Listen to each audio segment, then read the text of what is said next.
জুলাই অভ্যুত্থানের প্রথম শহীদ আবু সাঈদ হত্যা মামলায় আন্তর্জাতিক অপরাধ ট্রাইব্যুনালে আজ দ্বিতীয় দিনের মতো যুক্তিতর্ক উপস্থাপন করবে প্রসিকিউশন। ট্রাইব্যুনাল ২ এর চেয়ারম্যান বিচারপতি নজরুল ইসলাম চৌধুরীর নেতৃত্বাধীন বিচারিক প্যানেলে যুক্তিতর্ক উপস্থাপিত হবে। এর আগে মানবতাবিরোধী অপরাধের এই মামলায় তদন্ত কর্মকর্তা সহ মোট ২৫ জনের সাক্ষ্য নেওয়া হয়েছে। দীর্ঘ সাক্ষ্য গ্রহণ ও জেরা শেষে শুরু হয় যুক্তিতর্ক। প্রসিকিউশন আসামি পক্ষের যুক্তিতর্কের পর যুক্তি খণ্ডন করবে প্রসিকিউশন। এরপরই মামলাটি রায়ের জন্য অপেক্ষমান রাখা হবে। এই মামলায় বেগম রোকেয়া বিশ্ববিদ্যালয়ে তৎকালীন ভিসি হাবিবুর রশিদ সহ ৩০ আসামির মধ্যে গ্রেপ্তার রয়েছেন ৬ জন।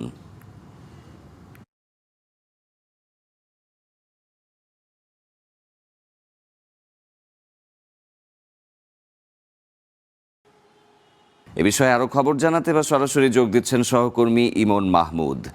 ইমন, জুলাই গণহত্যা মামলার বিচার কাজ নিয়ে সর্বশেষ কি তথ্য আপনার কাছে আছে, বিস্তারিত জানাবেন।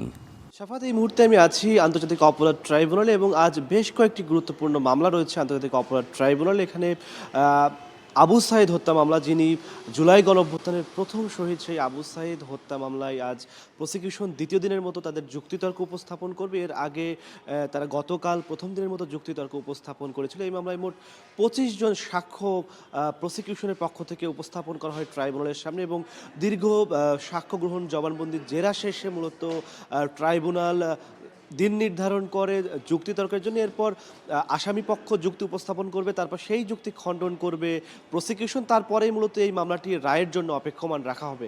এছাড়াও আন্তর্জাতিক অপরাধ ট্রাইব্যুনালে আজ ওবায়দুল কাদের সহ ৭ জনের বিরুদ্ধে বিচার শুরুর আদেশ দিবে ট্রাইব্যুনাল, অর্থাৎ জুলাই হত্যাকাণ্ড, তার প্ররোচনা, উস্কানি এবং তা কার্যকর করার জন্য ওবায়দুল কাদের, যিনি আওয়ামী লীগের সাধারণ সম্পাদক, এবং এছাড়া বাহাউদ্দিন নাসিম, সাবেক যুগ্ম সাধারণ সম্পাদক আওয়ামী লীগ, ছাত্রলীগের সভাপতি সাদ্দাম এবং সাধারণ সম্পাদক ইনান, এরকম মোট ৭ জন আসামি যাদের বিরুদ্ধে জুলাই গণঅভ্যুত্থানের হত্যা মামলার বিচার শুরু হবে কিনা সেই বিষয়ে আজ ট্রাইব্যুনাল আদেশ দিবেন। যদি বিচার শুরুর আদেশ দেওয়া হয় তাহলে এই মামলার সাক্ষ্য গ্রহণ শুরু হবে। যদি বিচার শুরুর আদেশ না দেওয়া হয় তাহলে আসামিদেরকে এই মামলা থেকে অব্যাহতি দেওয়া হবে। যদিও আসামিদের প্রত্যেকেই পলাতক রয়েছেন, তবে ন্যায় বিচারের স্বার্থে প্রসিকিউশন বলছে তাদের জন্য রাষ্ট্র নিযুক্ত আইনজীবী নিয়োগ করা হয়েছে, যারা তাদের পক্ষে মামলা লড়ছেন। এছাড়া ২০১৬ সালে রাজধানীর কল্যাণপুরের জাহাজবাড়ি এলাকাতে ৯ জন তরুণকে জঙ্গি সাজিয়ে হত্যা করা হয়েছিল। সেই মামলার তদন্ত প্রতিবেদন হাতে পেয়েছে প্রসিকিউশন এবং শীঘ্রই সেই মামলার অভিযুক্তদের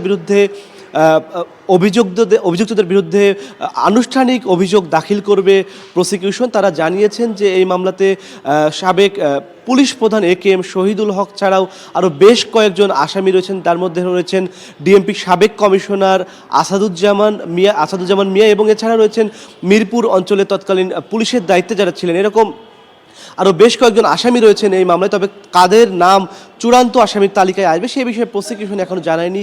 খুব শীঘ্রই এই মামলার আনুষ্ঠানিক অভিযোগ দাখিল করা হবে বলে আমরা জানতে পেরেছি। সকালেই এই মামলার আসামিদের ট্রাইব্যুনালে হাজির করা হয়েছে। মূলত এই মামলার যদি অভিযোগ আমলে নেয় ট্রাইব্যুনাল, তারপরে এই মামলাটি অভিযোগ গঠন বিষয়ে শুনানি শুরু হবে ও প্রসিকিউশন শুনানির জন্য অভিযোগ গঠনের জন্য শুনানি করবে। এরপর আসামি পক্ষের যারা রয়েছেন তারাও এই মামলা থেকে অব্যাহতির জন্য আবেদন করতে পারবেন। এই ছিল আমার কাছে আজ আন্তর্জাতিক অপরাধ ট্রাইব্যুনাল থেকে সবশেষ তথ্য।